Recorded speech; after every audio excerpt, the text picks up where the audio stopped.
A shipowner was about to send to sea an emigrant ship. He knew that she was old and not well built at the first, that she had seen many seas and climes, and often had needed repairs.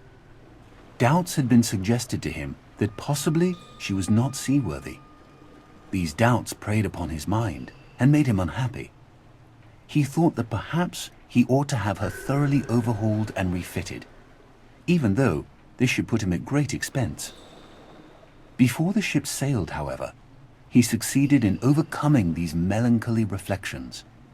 He said to himself that she had gone safely through so many voyages and weathered so many storms that it was idle to suppose she would not come safely home from this trip also. He would put his trust in Providence, which could hardly fail to protect all these unhappy families that were leaving their fatherland to seek for better times elsewhere. He would dismiss from his mind all ungenerous suspicions about the honesty of builders and contractors.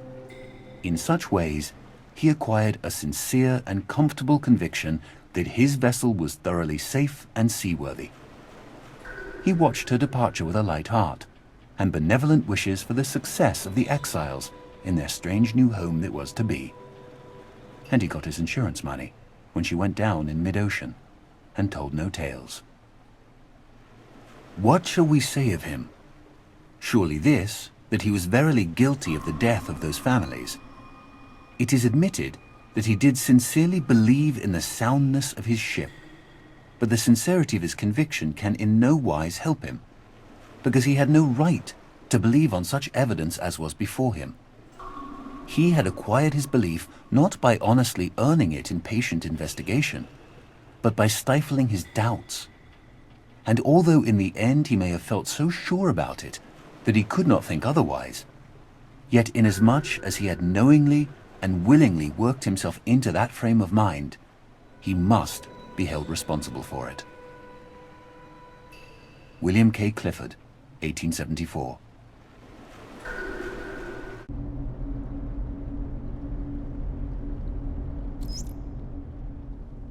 Looked at on the astronomical timescale, humanity is at the very beginning of its existence. A newborn babe, with all the unexplored potentialities of babyhood. And until the last few moments, its interest has been centered absolutely and exclusively on its cradle and feeding bottle. It has just become conscious of the vast world existing outside itself and its cradle. It is learning to focus its eyes on distant objects, and its awakening brain is beginning to wonder, in a vague, dreamy way, what they are and what purpose they serve. Its interest in this external world is not much developed yet, so that the main part of its faculties is still engrossed with the cradle and feeding bottle, but a little corner of its brain is beginning to wonder. James Jeans, 1928.